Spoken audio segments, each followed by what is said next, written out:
Welcome to Viji Murali kitchen. இன்றைக்கி நம்ம நிறைய ஃப்ரூட்ஸ் சேர்த்து செய்த ஃப்ரூட் கஸ்டர்ட் செய்ய போகிறோம். இது எல்லாருக்கும் ரொம்பவே பிடிச்சது. இது மட்டும் இல்லாமல் ஆப்பிள் பனானா ஸ்மூத்தி, அப்புறமா ரெட் பனானா மில்க் ஷேக், இது ரெண்டுமே தனித்தனி வீடியோவாக அப்லோட் பண்ணுறேன், அதையும் பாருங்கள். இதுக்கு கஸ்டர்ட் பவுடர் தேவை. அது இல்லைன்னா கஸ்டர்ட் பவுடரை நம்ம வீட்டிலையே செய்திடலாம், அது தனி வீடியோவாக போடுறேன். ஃப்ரூட் கஸ்டர்ட் செய்கிறதுக்கு நான் யூஸ் பண்ணியிருக்கிற பழங்கள்,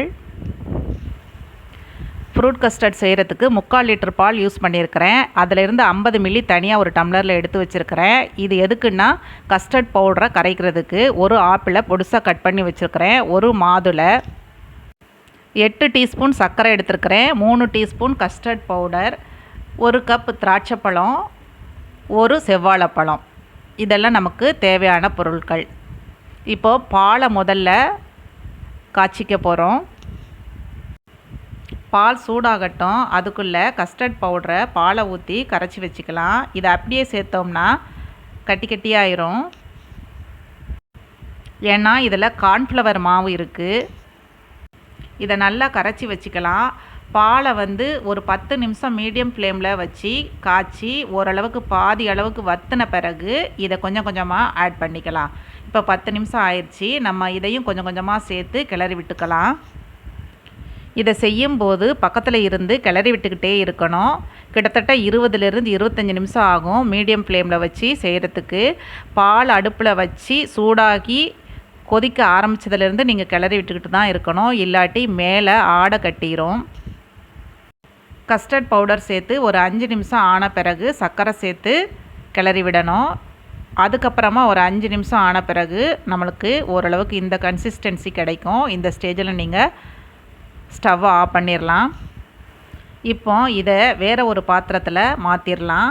இது நல்லா ஆறின பிறகு எல்லா ஃப்ரூட்ஸையும் இதில் சேர்த்து மிக்ஸ் பண்ண போகிறோம். கஸ்டர்ட் பவுடரில் இருக்கிற வெனிலா எசன்ஸோட ஃப்ளேவர் நல்லா இருக்குது.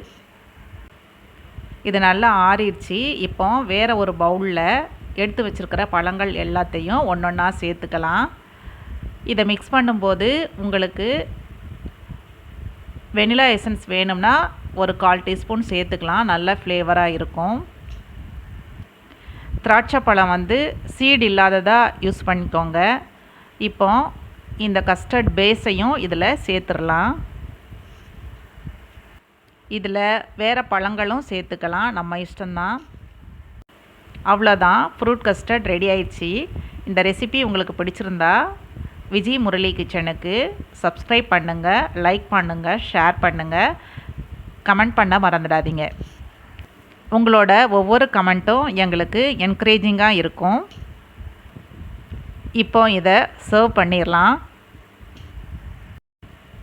இதை ஒரு தடவை செய்து கொடுத்துட்டிங்கன்னா உங்கள் வீட்டில் இருக்கிறவங்க அடிக்கடி செய்து கொடுக்க சொல்லி கேட்பாங்க.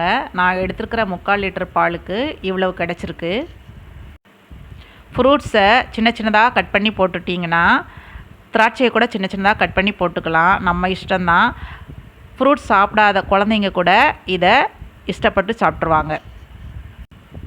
Thank you. See you in next video.